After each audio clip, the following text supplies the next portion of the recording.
जब देश आजाद होता है तो इंदिरा गांधी का जो सबसे बड़ा काम है वो है नेशनलाइजेशन ऑफ बैंक्स। इकोनॉमी में एक टर्म है डेब्ट ट्रैप। ये कैपिटलिस्ट इंडिया के डिसाइड करते हैं कि कहां पे पैसा लगाना है। सरकार का ये सब नेक्सस में है, गवर्नमेंट, कैपिटलिस्ट, बैंक्स। जैसा वो लैंड खरीदेंगे सरकार उस एरिया को न्यू पुणे डिक्लेयर कर देगी। पहले नहीं करेगी, पहले करेगी तब तो किसानों को पता चल जाएगा कि भाई हमारी जमीन की कीमत बढ़ गई। अगर मैं इस क्लास में पूछ लूं कि कास्ट सिस्टम कब पैदा हुआ तो शायद ही कोई बता पाए। अगर मैं पूछ लूं किस किताब में लिखा हुआ तो शायद ही कोई बता पाए, जबकि तुम आईएएस की तैयारी कर रहे हो लेकिन लड़ने के लिए तैयार हो। यही इस देश की प्रॉब्लम है। और 1850 तक ब्रिटेन का पूरी दुनिया पे कब्जा। The sun never sets in British empire. यहां आकर सारा खेल बदल जाता है। यूरोप की डोमिनेंसी खत्म और फिर यहां 20th सेंचुरी में ब्रिटेन भी गेम से बाहर।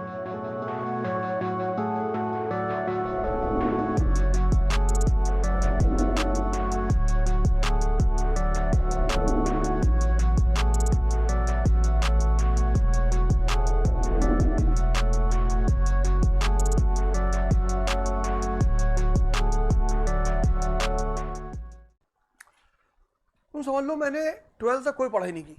पता क्यों? हमको ये समझ में नहीं आ रहा था कि पढ़ना क्यों है। हम जिससे पूछते थे वो मुझसे कहता था कि पढ़ोगे नहीं तो नौकरी नहीं लगेगी। और इसी बात पे मुझे खींच पैदा हो जाती थी कि नौकरी नहीं करनी है। आधी जिंदगी माँ बाप की नौकरी करो, आधी जिंदगी पत्नी की, और फिर उस पत्नी के साथ साथ फिर बाहर नौकरी करो। दोनों जगह नौकरी एक ही करनी है। सबके साथ है, वो बहुत दुखी होने की जरूरत नहीं है। वो एक परम सत्य है। जैसे ईश्वर परम सत्य है ऐसे ये भी परम सत्य है। परिवार उसके बिना नहीं चलता। तुम लोग एक मूवी देखना, आज सोसाइटियां क्यों टूट रही हैं वो तुम्हें पता चल जाएगा। आज मैं तुमको एक मूवी बता रहा हूं, देखना उसको जाके। मैं तुलसी तेरे आंगन की, पुरानी मूवी है, मैं तुलसी तेरे आंगन की। तुम उस मूवी को देखना तो तुम्हें पता चलेगा कि ह्यूमन सेंटिमेंट का मतलब क्या होता है। उसमें 3 कैरेक्टर है, एक प्रोस्टिट्यूट है, एक आदमी है और एक वाइफ है, और तीनों महान है। तीनों मतलब at the end of the movie तुम ये डिसाइड नहीं कर पाओगे कि इसमें सबसे ज्यादा नंबर किसको दूं। जैसे आज सबसे बड़ी चुनौती समाज में क्या है? Extramarital affair. शादी है फिर भी अफेयर है, आदमी के साथ भी है औरत के साथ भी है। उस मूवी में क्या होता है कि आदमी की शादी हो जाती है,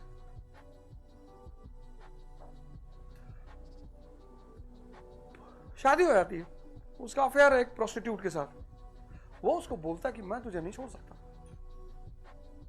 तुमसे गद्दारी नहीं। बस यहीं पे मैं फुल स्टॉप कर दूंगा, उसके बाद बता दूंगा तो तुम्हारी मूवी देखने का कोई फायदा नहीं होगा। तो अब तुम्हें पता चलेगा। और तीनों महान है, मतलब तुम किसी को ब्लेम ही नहीं कर पाओगे कि ये आदमी गलत था। और तीनों अपनी ड्यूटी को इतने प्यार से निभाते हैं।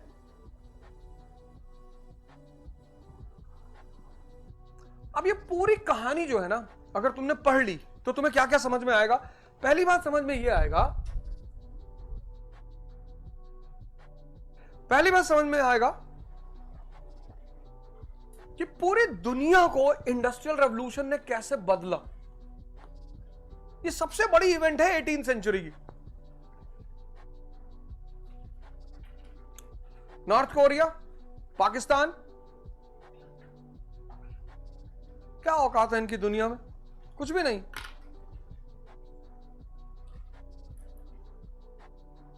North Korea, Pakistan. अब चाइना पैदा हुआ 49 में, 1949 में, और हमसे बुरी हालत। 3 कंट्रियां एक साथ पैदा हुई, इंडिया, चाइना, पाकिस्तान। लेकिन चाइना को समझ में आया कि भाई अमेरिका के रास्ते पे चलना है। 1787 में अमेरिका पैदा हुआ, स्लम एरिया।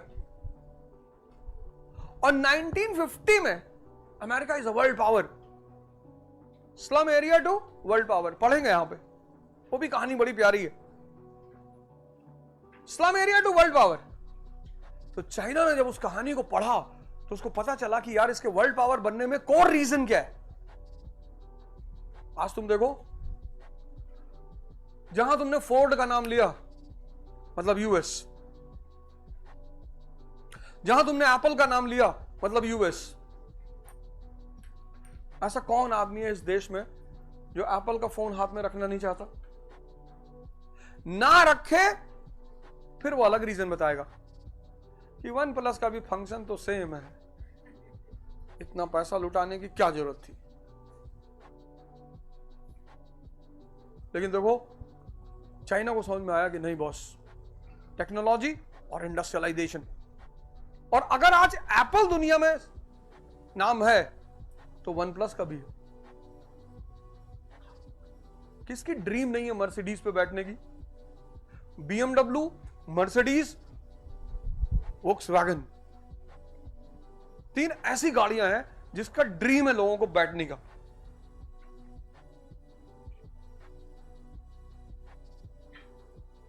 मतलब जो फॉर्च्यूनर में बैठा है ना, वो भी चाहता है कि यार मर्सिडीज फॉर्मेटिक 800 किलोमीटर 1000 किलोमीटर चलोगे पता ही नहीं चलेगा। वो तो खैर एमजी हेक्टर में भी पता नहीं चलेगा, उसमें भी कंफर्टेबिलिटी रेट हाई है, मेंटेनेंस ज्यादा है। तो अब तुम देखो यूएस, जर्मनी, चाइना एक तरफ, और तीनों अपने प्रोडक्ट की वजह से दुनिया में जाने आते हैं। और फिर दूसरी तरफ एक नाम लिखो, नॉर्थ कोरिया, पाकिस्तान, सीरिया। इनके पास बताओ कोई प्रोडक्ट है? ये मिस कर गए, ये इस बात को समझ ही नहीं पाए।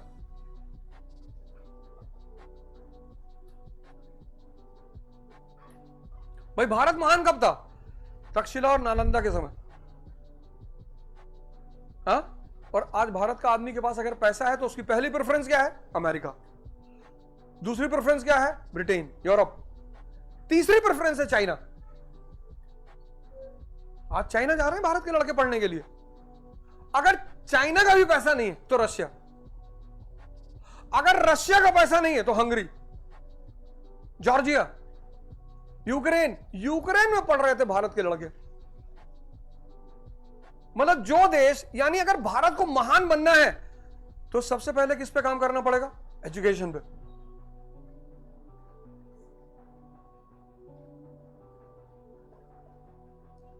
इस देश का 95% आदमी जानता नहीं कास्ट सिस्टम क्या है, लेकिन लड़ रहा है। मगर मैं इस क्लास में पूछ लूं कि कास्ट सिस्टम कब पैदा हुआ तो शायद ही कोई बता पाए। अगर मैं पूछ लूं किस किताब में लिखा हुआ तो शायद ही कोई बता पाए, जबकि तुम आईएएस की तैयारी कर रहे हो। और अगर मैं पूछ लूं कास्ट सिस्टम और कास्टिसिज्म में क्या अंतर है, नहीं बता पाओगे, लेकिन लड़ने के लिए तैयार हो। यही इस देश की प्रॉब्लम है।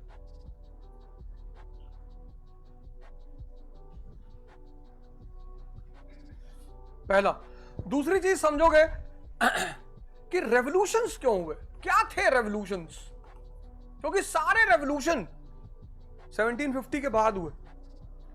1750 industrial, 1787 American, 1789 French, 1917 Russian, 1949 Iranian, Chinese. सारी क्रांतियां 1750 के बाद हुई। तो क्यों, क्या थी ये क्रांतियां, क्या चाहती थी? भारत में क्यों नहीं हुई?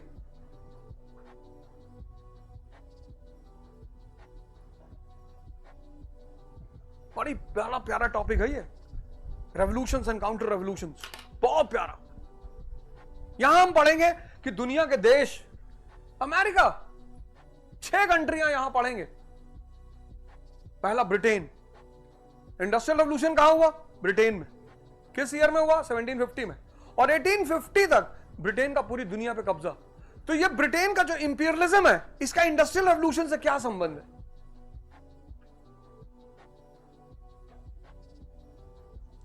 बात समझ में आ रही ना? 1750 industrial revolution, 1850 the sun never sets in British empire. तो दोनों के बीच कोई तो रिलेशन होगा ना।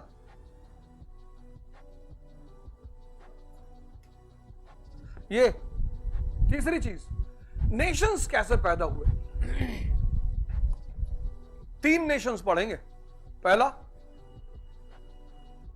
जर्मनी, दूसरा इटली, तीसरा जापान। तब तुम्हें समझ में आएगा कि इंडिया कैसे पैदा हुआ।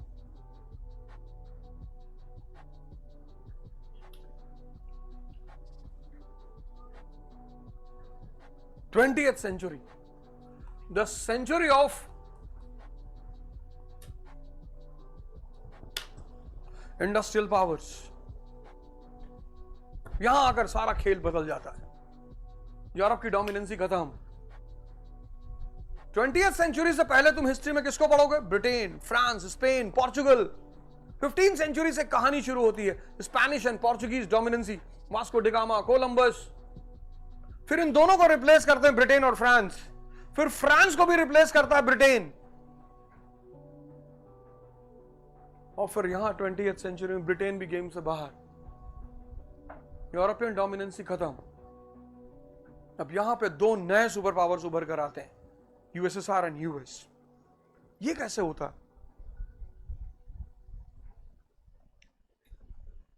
500 साल की यूरोपियन सुप्रीमेसी खत्म कैसे होती है? ऐसी कौन सी डेवलपमेंट हो रही है? दो वर्ल्ड वॉर्स हो रहे हैं यहां पे, कॉमन वॉर नहीं हो रहा है, वर्ल्ड वॉर। 1914, 1939। ऐसी क्या जरूरत पड़ गई वर्ल्ड वॉर होने की?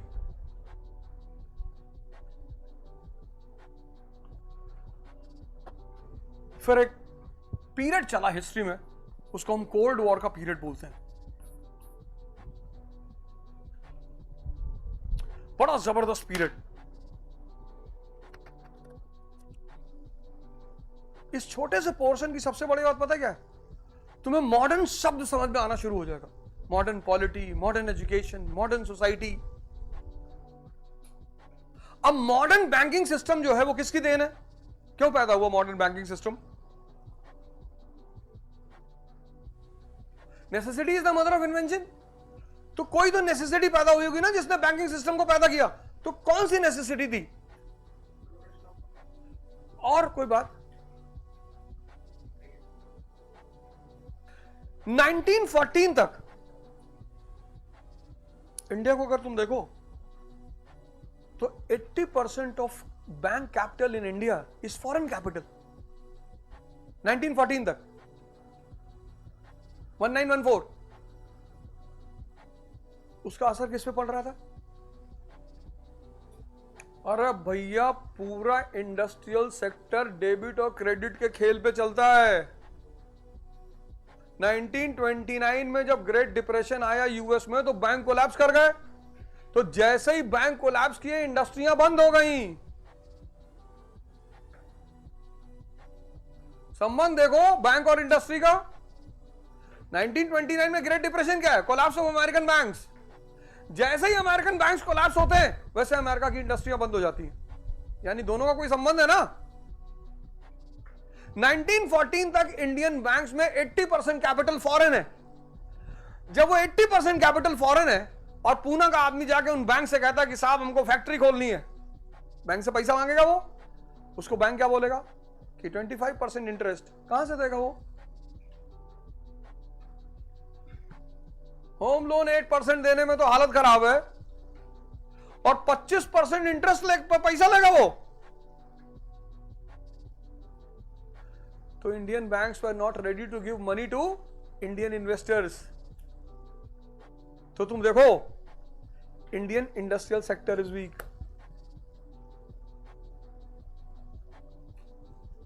जब देश आजाद होता है तो इंदिरा गांधी का जो सबसे बड़ा काम है वो है नेशनलाइजेशन ऑफ बैंक्स।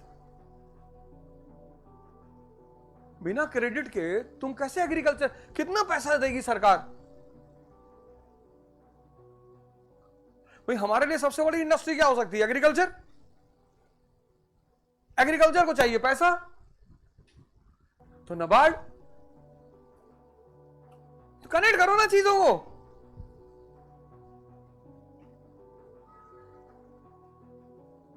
तुम यार सिर्फ पढ़े जा रहे हो।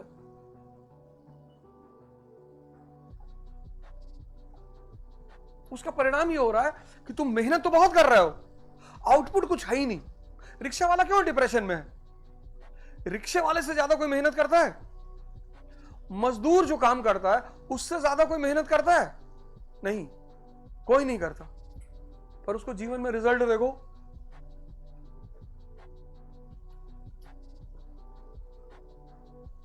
लोग कहते हैं जितना मेहनत करोगे उतना फल मिलेगा। ये बात जब मजदूर सोचता है तो सोचता है जिसने कहा है पहले अगर वो पकड़ में आ जाए तो उसको चांटे से मारे।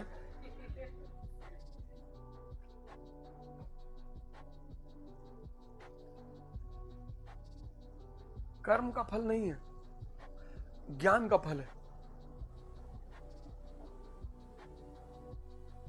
अगर कर्म का फल होता तो सबसे ज्यादा पैसा मजदूर के पास होता, लेकिन सबसे ज्यादा पैसा मुकेश अंबानी के पास है। क्यों?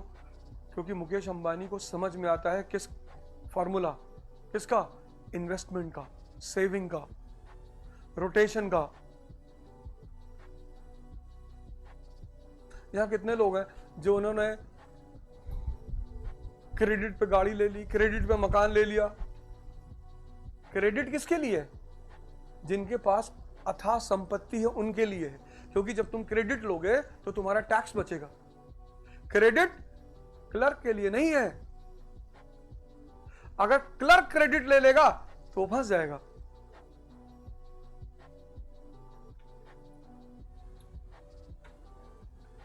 कंपनियां क्या है?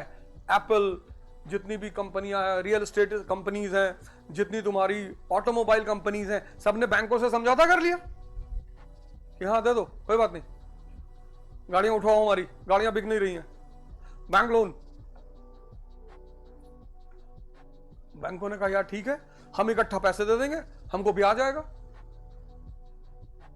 आदमी की तमन्नाएं हैं कि कम से कम एक गाड़ी खरीद ले, एक फ्लैट खरीद ले लिया उसने, लेकिन उसको इंटरेस्ट सिस्टम का खेल नहीं पता। एक बार तुम उस इंटरेस्ट सर्कल डेब्ट ट्रैप में फंसे तो तुम गए। इकोनॉमी में एक टर्म है डेब्ट ट्रैप। और जब कोरोना आया कितने लोग बर्बाद हो गए। क्यों? क्योंकि वो डेब्ट ट्रैप का मतलब नहीं समझते थे।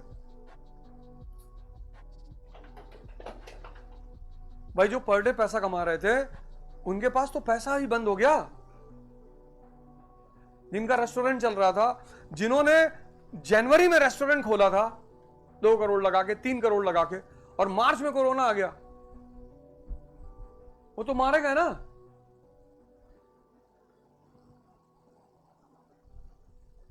मुकेश अंबानी को पता है बैंक मतलब क्या होता है, इन्वेस्टमेंट मतलब क्या होता है, क्रेडिट मतलब क्या होता है, लोन का मतलब क्या होता है, लोन को सेटल कैसे कराया जाता है। ये जितने बड़े बड़े कैपिटलिस्ट हैं ये पैसा ले लेते हैं 10,000 करोड़, 15,000 करोड़, उसके बाद ये लोन सेटलमेंट करते हैं। 15,000 करोड़ का कितना जमा किया? 4,000 करोड़।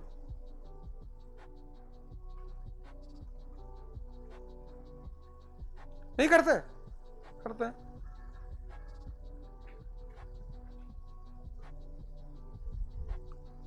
ये कैपिटलिस्ट इंडिया के डिसाइड करते हैं कि कहां पे पैसा लगाना है। ये सब बैठ के सेटल करते हैं बैंकों से कि काम करते हैं यार, खराड़ी के एरिया को डेवलप करते हैं, सारी जमीनें खरीद लेते हैं। जैसे हम सारी जमीनें खरीदेंगे, सरकार क्या, ये सब नेक्सस में है, गवर्नमेंट, कैपिटलिस्ट, बैंक्स। अब कैपिटलिस्ट क्या करेंगे? पुणे का जो सबसे अनडेवलप्ड एरिया है उसको खरीद लेंगे, सारी लैंड। जैसे वो लैंड खरीदेंगे सरकार उस एरिया को न्यू पुणे डिक्लेयर कर देगी। पहले नहीं करेगी। पहले करेगी तब तो किसानों को पता चल जाएगा कि भाई हमारी जमीन की कीमत बढ़ गई। पहले नहीं करेगी। जब कैपिटलिस्ट वो सारी लैंड खरीद लेंगे, मतलब 100 करोड़ में सारी लैंड खरीद ली, पूरे गांव के गांव खरीद लिए। जैसे वो गांव के गांव खरीदे, सरकार ने कहा न्यू पुणे। अब न्यू पुणे का मतलब रोड, न्यू पुणे का मतलब लाइट, न्यू पुणे का मतलब वाटर, स्कूल।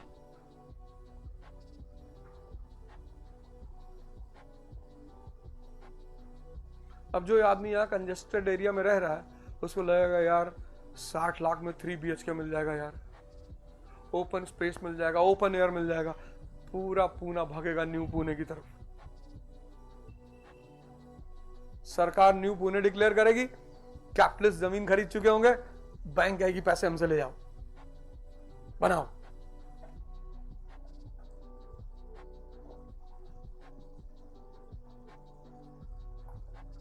सोशल मीडिया ही है, दिखाएगी स्विमिंग पूल में एक लड़की को तैरते हुए। This is your future, your future is waiting for you. कितना बढ़िया गेम चलता है, सब मिलके चलाते हैं।